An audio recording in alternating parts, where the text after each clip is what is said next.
Even as Canada's unemployment rate dropped to 6.5% in April, the lowest it's been since 2008, many people face substantial obstacles to finding a job. That's especially true for those with non-traditional backgrounds and abilities.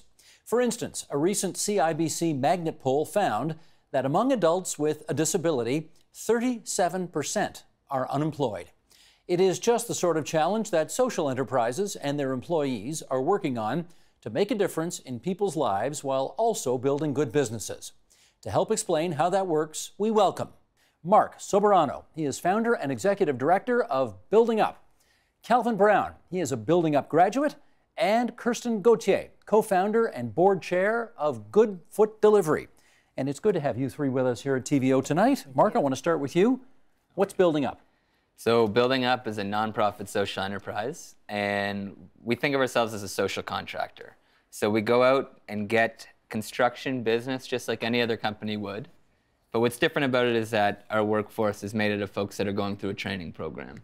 So we use these projects to fund a training and employment program for folks like my good buddy Calvin over there and other folks that weren't necessarily born with opportunities that allowed them to get that head start on their own and just needed a little push. And what are you building up?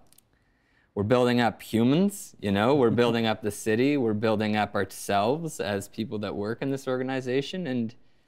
And what kind of buildings, for example? Yeah, so we work mostly in affordable housing buildings, and we generally do water efficiency retrofits. So what we'll do is we go in, we change all the toilets, all the shower heads, all the faucet aerators to new ones that'll save the building a ton of money on their bills and a ton of water. And those savings give us the business in the first place, right? A building will say, yeah, I'd rather pay $300 now for a new toilet and save $200 a year for the rest of this toilet's life. Let's get a bit of Calvin's story. Yeah, for sure. How did you find out about this in the first place? Well, actually, I heard about Building Up through a friend, right? Because I was going through a situation at the time, right?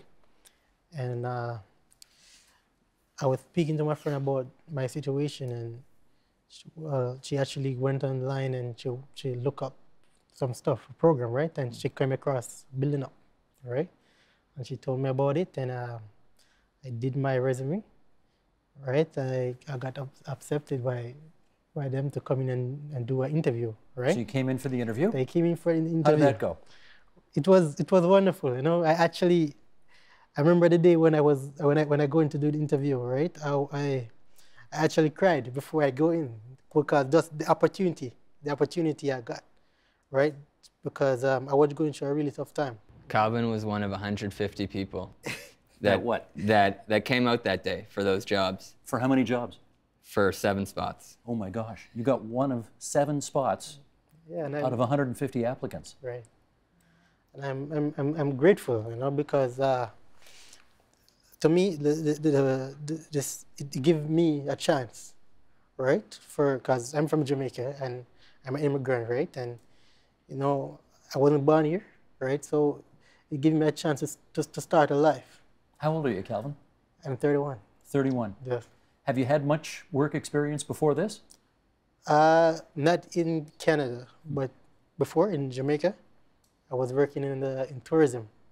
So when you were here in Canada, how difficult did you find it, sort of getting that foot in the door to get some work? Well, it was difficult because basically I started with working at an agency, right? And sometimes when it's slow, I'm off, right? And I have to provide for my daughter. So what are you doing now? So now I'm presently at Leona 506. Yeah, which I am pursuing my a course in CCW. What's CCW? That is general construction. Okay. Right. Did you say Leona? Leona. So Laborers International. Right. That's the union. Okay. That's the union. Gotcha. Right. He's a week away from starting as an apprentice. Okay. Yeah. Yeah. So, that's progress. That's progress because, as I said, I come a long way, right? And thanks to the program, Building Up, right, to give me that opportunity to reach where I'm at today, Let me ask Mark about that. How many people do you think your organization has employed/helped so far? Yeah, so we actually just started a group yesterday that was 8 folks. And we're set up to do 3 groups like that a year. So now we're in our 2nd year. We've had probably 35, 40 people go through the door, and 80% of which are working as apprentices or a week away from starting as apprentices with a union through their pre-apprenticeship programs. And the thing is, like I said, we had 180 people. So 150 the time Calvin came through. For this last group, we had 180 people come. So there is demand for this? The demand is nonstop. 4 months from now, we're going to have a different 180 people come through the door. Kirsten, let's find out about you. Good Foot Delivery, what is that? Good Foot Delivery is a local courier service in Toronto. We deliver packages by courier, by TTC and by foot all over the GTA. We hire people with developmental disabilities to be our couriers and work within our organization. So I presume this means like not by bicycle, not by motorcycle, not by car. No. TTC or on foot. Yes, Good Foot. And the significance of that is what? Well, I think mainly it was my brother and I started it together 6 years ago, and certainly he wasn't the type of person who could be a bike courier, but it seemed very accessible to anybody, and as a startup, using the TTC was one of the most affordable ways to get going, and it just sort of blossomed into being something that many people can do, and a skill that many people don't have, which is navigating the system and being able to get around.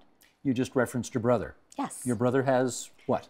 Well, he's got developmental disabilities. It's a very large spectrum, and I would say it'd be more of what they call a silent disability at the time. He hasn't been re-diagnosed since probably the early 90s, but very high functioning, something that you wouldn't necessarily see. How old is he now?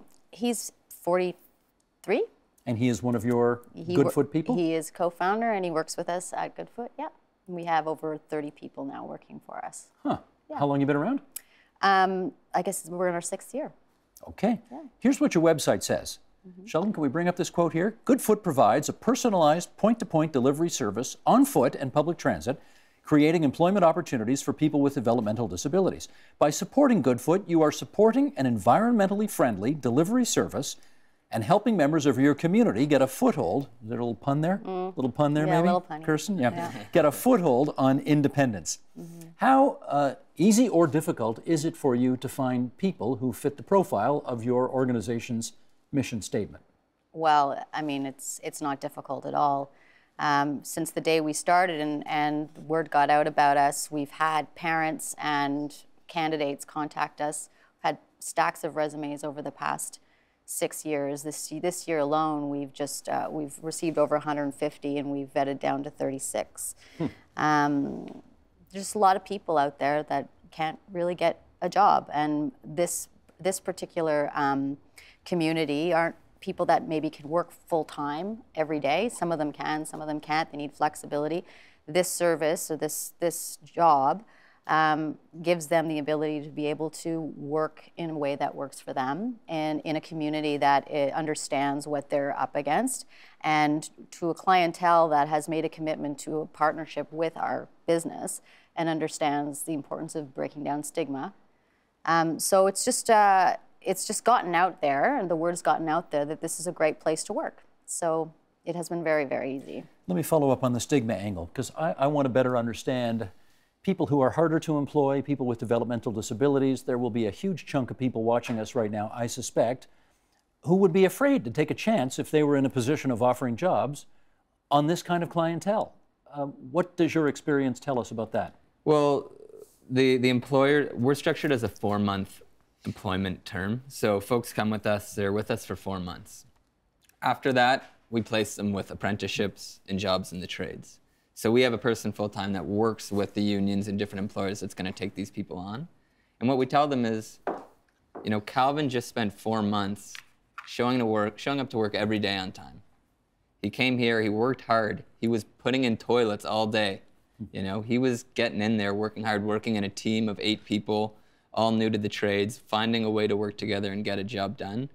Like the hardest thing for these folks in the trades to find is reliable people that are interested in the trades, and that's exactly what Calvin proved he was when he was with Building Up, right? So if you've got Calvin walking in your door versus someone else that you have no background on, why wouldn't you hire Calvin?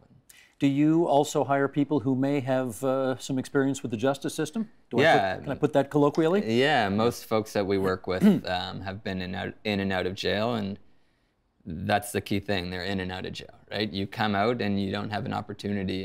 And one guy who who went through the program, he said to me, "Mark, show me an alternative and I won't go back." Right? And that's what building up was for him. And now that guy's in the carpenters union. You know, and it's not that these folks don't want to work or they want to be in a situation they're in. They need an opportunity. Calvin, let me tap into your situation a little more. How long have you been in Canada? Almost 2 years. 3 years. Almost Okay, 2 so years. not very long. Yeah. Not very long. All right, so as you sort of knocked on doors for the first couple of years that you were here, what kind of things were you hearing? I presume you didn't get a lot of the jobs you applied for. No. And what were you hearing from people about why you couldn't get hired? Well, I mean, basically, they were talking about the education background is different. That's what I'm getting at, yeah. You know, so You haven't got the right education for different. this job, whatever. Right. So what I have to do, like, with building up as well, right? They actually provide teacher, right? We have a lovely teacher, Miss Marissa. You know, she's a math teacher, and because they're partnered with Catholic Catholic school board. Catholic school board. You know, so we did a program through that as well. So you feel you are getting the education you need now? Yes, I am. You know, I have it already, but you know, just to present it, right? Because I have to get everything transfer over into Canadian. Gotcha. Kirsten, back to you here. You're a charity as well? Yes. So you're not just a business, but you're a registered charity. That's right. And why did you go that route? Well, when we first started, we decided we would do, we'd structure it as a nonprofit social enterprise. We were starting up with hitting the ground running, really didn't know how the model was going to work out. Decided we would apply for our charitable status just because the startup costs alone, people were wanting to donate money to the cause. So we applied for that, and really at the time, I wasn't really sure how these things were structured. Like, I think social entrepreneurialism was just sort of getting lots and lots of notoriety or notice at that point. So we have both of these statuses. So how we've managed it is the business is really a nonprofit social enterprise, and what we call the Good Foot Support Services side is the charitable side, and that's where we offer like different programs in our training and support for couriers in other ways than just employment. Do you have a relationship with Metrolinx, which plans and runs transportation across the Greater Toronto area? Yeah. What is the nature of that?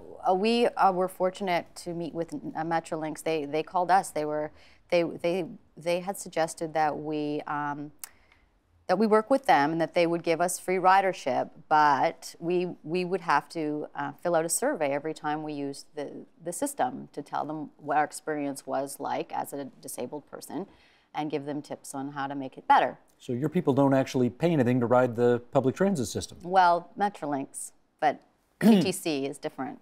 Okay, because they're two different organizations. That's right. So you do have to pay to ride the streetcars or the subways. That's right. But not what? Metrolinx, like the GO.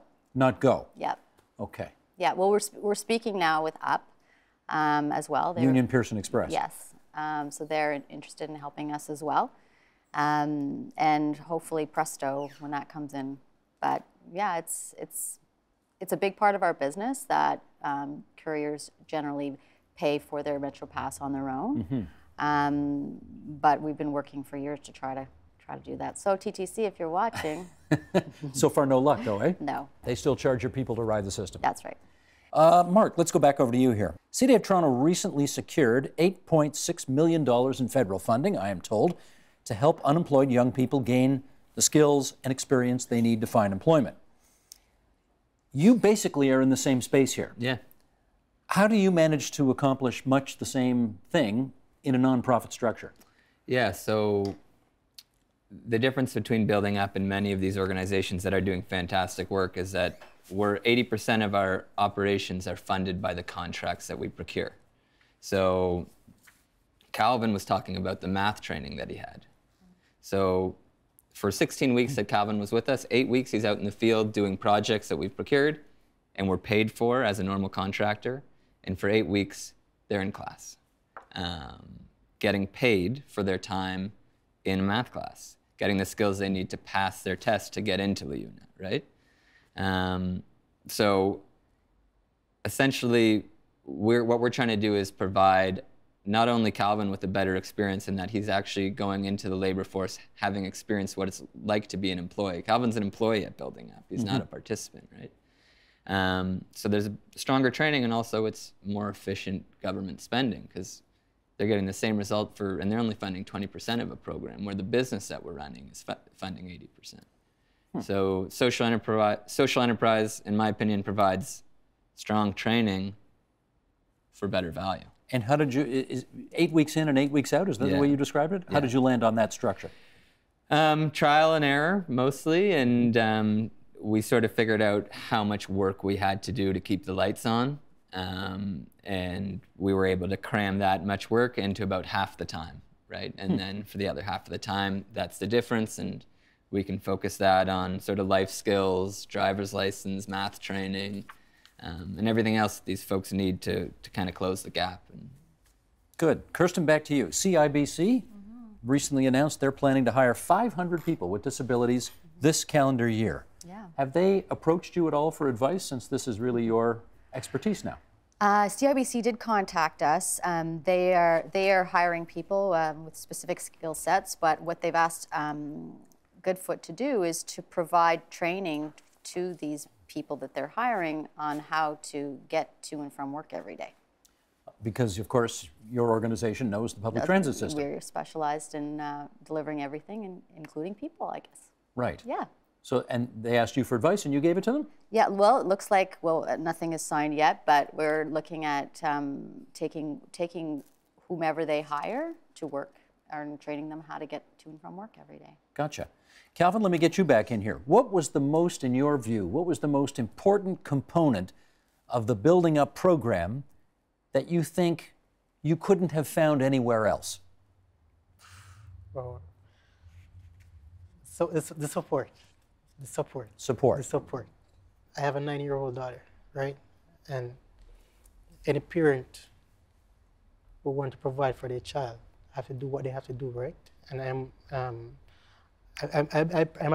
I believe personally, right, to work honestly and achieve what I have to do, right, for my daughter, because I have to set an example for her, right?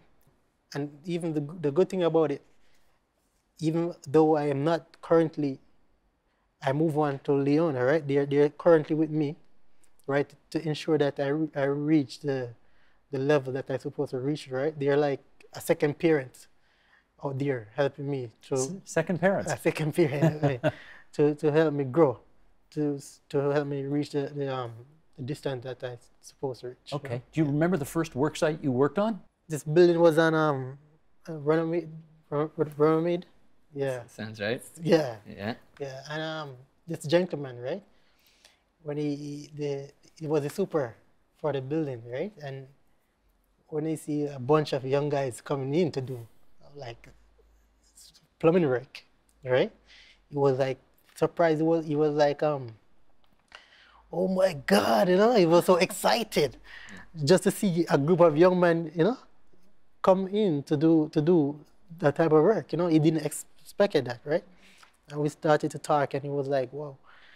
You know, you tell him about the program and what we're doing, and he was excited to know that there was a program like this, you know, offering in Toronto to help young men out there to reach your goal, you know. So it was a great thing. It was a great feeling, and just the joy to see, and that person's face to see that, you know, a bunch of young people stepping out there, trying to make something for their life.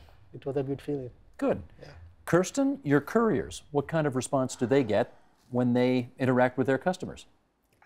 It's really positive. I mean, like I had mentioned, customers that join up or join what we say they're our partners, because they are, they're part of our growth, and they get to know couriers personally. They see how they develop over the years, and I mean, we're constantly getting great feedback and referrals from customers to other customers that call because they've heard about the service, and even recently, a woman had called and said that she went to go get her nails done with her daughter every week, every second week, and they were talking to their manicurist, and the manicurist has a child who has autism, is on the spectrum, and she was saying how distressed she was because she was worried about how this child was going to fare and wasn't leaving the house and couldn't find work. And they had the daughter had said, "Hey, like, have you heard of Goodfoot? You should give them a call." And we had just, I guess, our ads in the subway had just gotten put up again, and so now we've heard from that person, and You've connected? Yeah. And? Well, it's all this week, but it's just those little stories all the time that, there are lots of people, families out there keeping their eyes open, lots of people who work and are more exposed to people with autism and who are on the spectrum, that, it becomes less stigmatized, and yeah, we just get more and more positive feedback. So let me do a follow-up on stereotypes. Okay. Because for people who don't know, my hunch is they assume that people with developmental disabilities, aren't reliable, won't show up to work on time, will be difficult while on the job. Everybody I've ever interviewed who hires people with developmental disabilities says it's exactly the opposite. They're so thrilled to work. They show up on time. They love their jobs. They want to. What's your experience on that? So we have not. I just learned this today. We have 98.7% retention. People show up on time all the time. They love being part of a team. They're so proud to be having a place to go every day. They feel like they belong. They take their job very seriously. I have nothing but great things to say. I mean, occasionally people get lost. I mean, who doesn't? But we, not only that, generally, like, our team are just lovely people. They're just great people to be around. Are there, for you, in your world, regulatory burdens or problems that prevent you from doing more and better? Yes. Big breath in there first. What was that all about? I mean, there are policies for procurement policies that make it difficult for social enterprises to do work. Like what?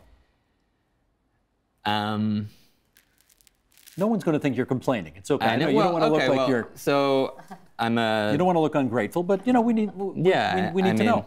I think unions are an incredible thing for the city of Toronto and have done nothing but fantastic work for our city. But the reality is that all work done for the city of Toronto in certain construction fields needs to be done by unionized contractors, which is great and was put into place for all the right reasons. As a result, it does make it difficult for social enterprises in the construction industry to take on certain projects. If they're not unionized. Exactly. Whereas we are not a unionized company, we wouldn't be able to pay our guys to be in math class at union rates. Right. Unfortunately, that's just a reality. So you might want to see a little exemption for social enterprise? That would be wonderful, Steve. That would require a city of Toronto to pass a change in their practices, though. Yeah, I mean, I think it just takes a bunch of people sitting around and finding a way to make it work for everybody. Gotcha. Kirsten, how about your business model? Exportable to other parts of the province? I think so. I mean, we started with one person and on a wing and a prayer, and we've made it work. I mean, I think that as a board, we're trying to figure out whether this model is scalable and trying to do it responsibly in a traditional business sense. But as we grow and as we gather momentum and we see the need out there, I mean, we're at a point now where we just want to try it in different areas. In fact, we're looking at Hamilton right now as starting off there, and it can be as little as like 2 people and one person who's going to go out to the community and start shaking the trees and getting people on board. So to the best of your knowledge, this kind of thing does not exist outside of what you're doing? No. And it should. It should. Anywhere that with a TT or a transit system. Right. Yeah. Would you like to be able to take building up into more communities around Ontario? Yeah, we're actually based on a program in Winnipeg. There's someone in St. John's, there's someone in Vancouver, and we all work really closely. I think that anywhere where there's a building that's paying money for water, they should have something like building up. There's no reason to not be changing your toilets. And if you're spending the money, why not do it to change a couple lives, you know? While you're at it. Yeah. Okay, Calvin, you get the last word here. How's your life? My life is great, you know. Thank God it's good so far. I'm on the right track, right? So I'm working towards my career, right? So it's pretty good so far. Glad to hear it. Yeah, and I just like for young people out there, right? When it like chance like this, right?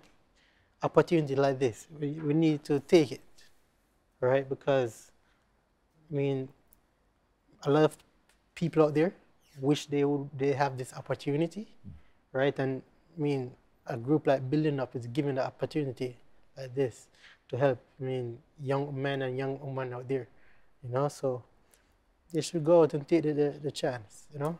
We wish you well. Thank you very with your much. career and your future, Thank and you. your daughter. Thank you very much. Good luck always round. Thanks everybody very much. Mark Soberano, founder and executive director, Building Up. Kirsten Gauthier, co-founder and chair of Good Foot Delivery, and Calvin Brown, whose story you just heard, a Building Up graduate. My thanks to all three of you for coming into TVO tonight. Thanks, Steve. Help TVO create a better world through the power of learning. Visit TVO.org and make a tax-deductible donation today.